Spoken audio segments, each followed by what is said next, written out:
We're going to be talking about prosperity this morning. And I'm not going to tell you how to get rich, but I'm going to tell you what prosperity is about. And hopefully, in the process of this speaking, you begin to realize that you are already wealthy, rich, and prosperous. There's a wonderful statement that comes out of a book that I came across a while back, and it goes like this: lack and limitation of any kind are aberrations in an opulent universe. Now think about that. What is an aberration? An aberration is something that is unusual, that is not normal. And it's not normal. Lack or limitation is not normal in this limitless universe that we live in. And then he goes on and he says, any person who is experiencing lack, this will grab you, is in some ways living in opposition to the universal flow. Now, there's a lot in that little statement because it applies that there is a flow. There is something that is universal. There is this flow of essence of something, of prosperity, of wealth, call it whatever you will, that represents this opulence, and we can be in alignment with it, or we can be crosswise to that flow. And this is what happens to most people to some extent throughout their life. There's a natural inclination for life to move along according to its own process. This is like a divine plan, if you will, that is playing itself out. It's not as though there's a God out there somewhere in the heavens on some celestial cloud that is prescribing and saying, okay, this is the way the flow is going to go today, and this is the way the flow is going to go. No, there is a natural process of the unfolding of life. It's an evolutionary process, and we are part of that. And we can get into alignment with it, or we can fight it. We can hold ourselves back. We can resist it. The interesting thing about this, folks, is that whatever we try to do in order to oppose it, either consciously or unconsciously, doesn't make any difference, because eventually it's going to drag us along anyway. So my feeling is, why not go willingly, being awake, than kicking and screaming? There's a wonderful quotation that comes out of the third epistle of James, where he said, Beloved, I wish above all things that thou mayest prosper and be in good health, even as your soul prospereth. Isn't that wonderful? More implication about your nature. That the soul, the very essence of who you are, that which makes you unique, that's which you are and always will be, is already prospering. And this particular saint has this wish. I wish above all things that you can prosper and be in good health, even as your soul already prospers. So wake up! Wake up and begin to recognize, begin to discover, develop, and express an appreciation for that aspect of you. You see, it's our nature to experience the fullness of life. It is not proper to not prosper. It's kind of a play on words. You see, to not prosper, if you will, is a sin.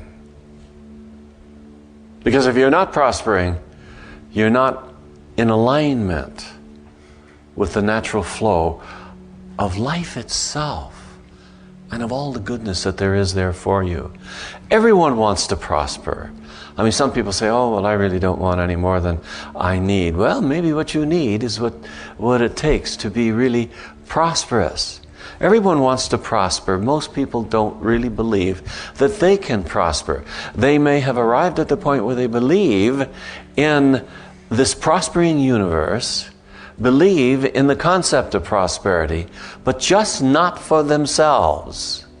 They've seen it for everybody else, but not for me. I've never been able to do it, and this is where I am, and this is what I continue to repeat in my life.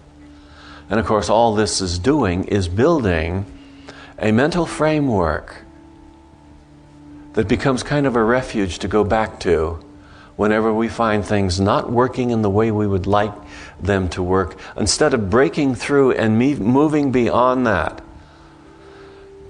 There's a really strange concept, I think, that a lot of people have, and that is not to have too much is good.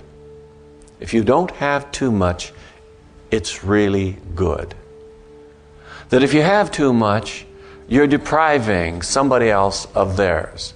And what this does is it speaks to the idea that we are really living in a limited universe. Now, I don't mean to say that we ought to just go out and frivolously waste our resources. I'm basically an environmentalist. I really believe in preserving our resources.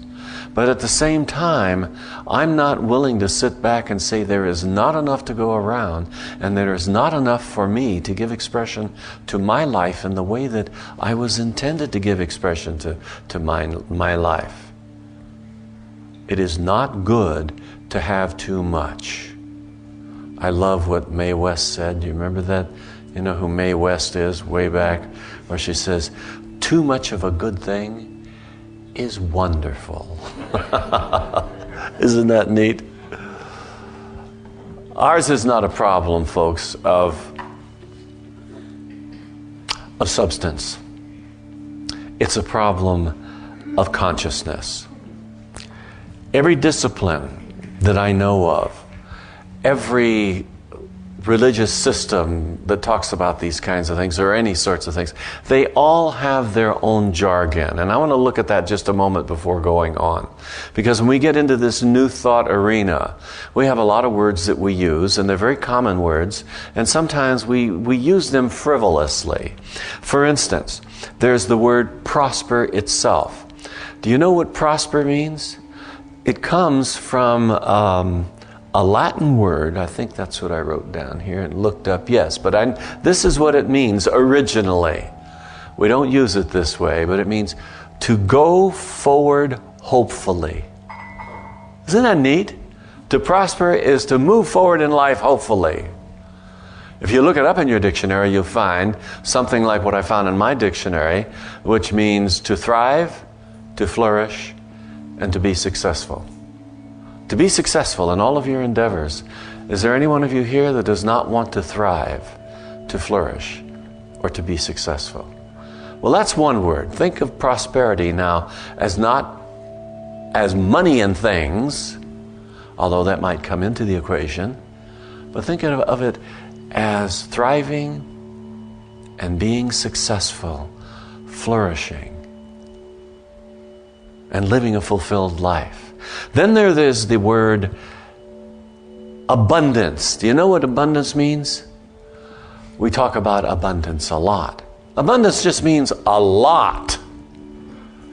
To have an abundance of anything is to have a lot of anything, is to have more than just a sufficiency of it.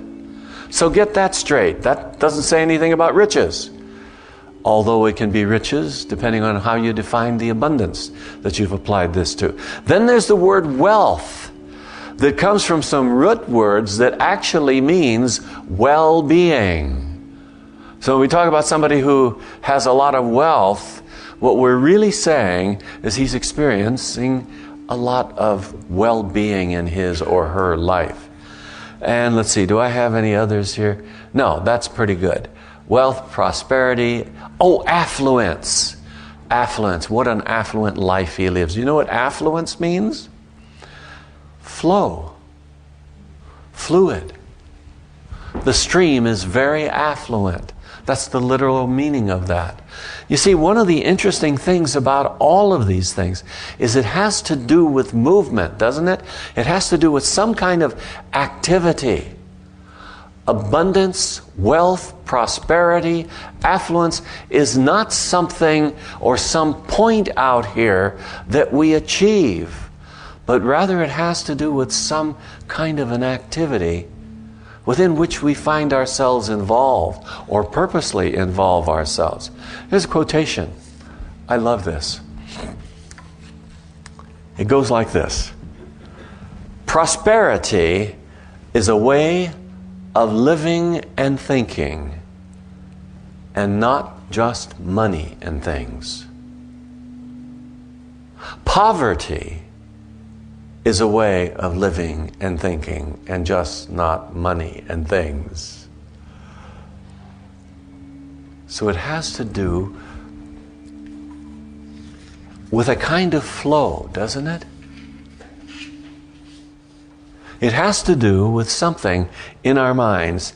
In the broadest sense, I think prosperity we recognize as a process. It is not an end, and it includes loving and living and experiencing spiritual well-being, all of these kinds of things. One of the common errors that people make is their preconception or preoccupation, is probably a better way of putting it, with the demonstration of things in their life.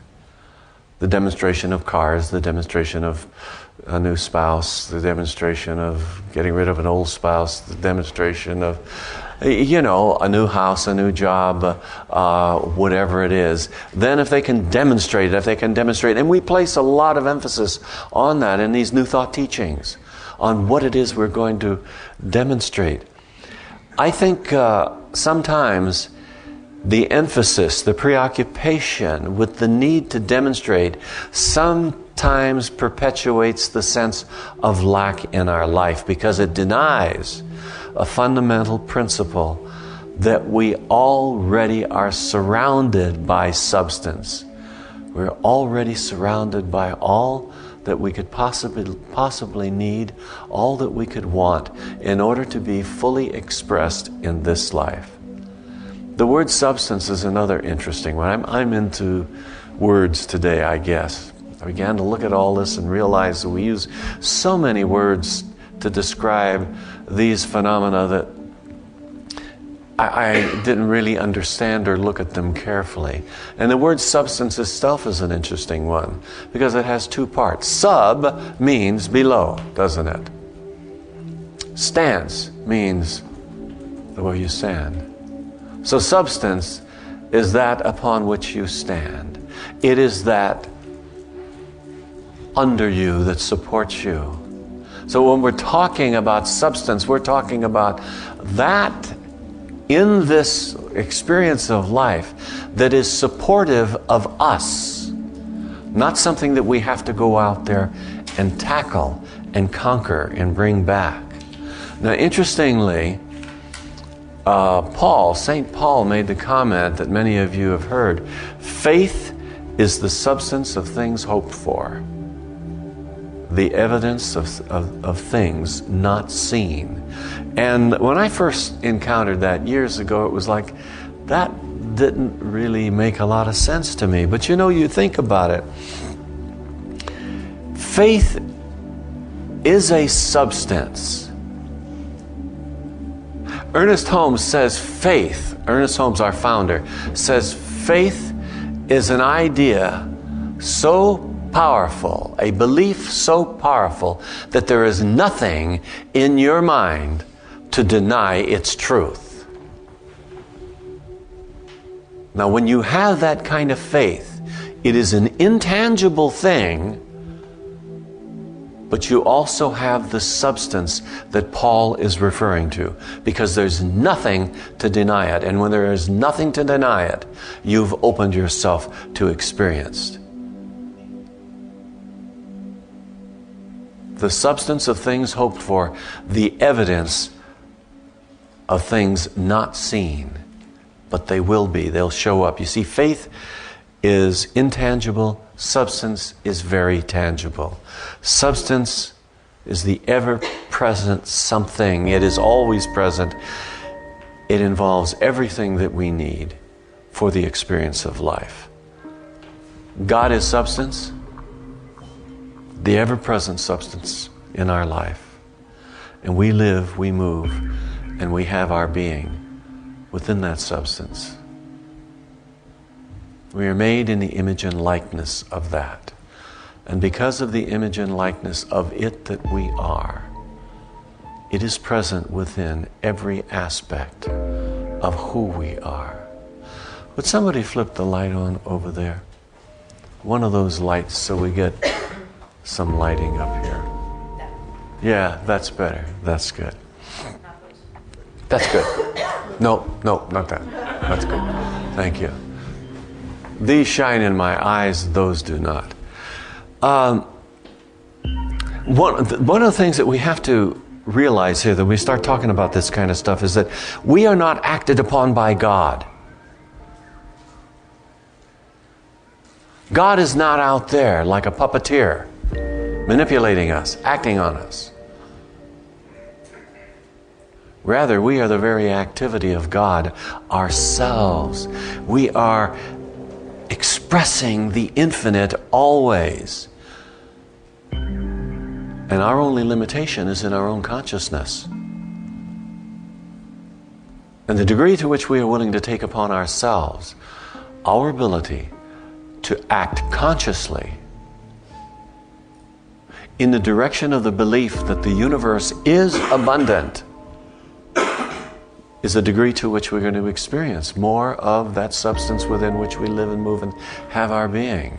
There are 4 rather practical things that I want to leave you with this morning that I think can help you to change your consciousness from one of lack and limitation to one of openness and acceptance of the good that is already there for you. And the first one of these is number 1. Disassociate yourself from environments of lack. People, jobs, certain places, things that may represent a lack to you. And this is difficult sometimes, because sometimes it's our very family. Sometimes it's our closest colleagues. Sometimes it's a place that we happen to find ourselves in that seems to reek of poverty or lack. But to the degree that we can, disassociate ourselves from that and return constantly to an awareness of the presence of that reality within us that we call God. I love what Paramhansa Yogananda, the great Indian saint, said to some of his young disciples, and he said it on numerous occasions. He said that for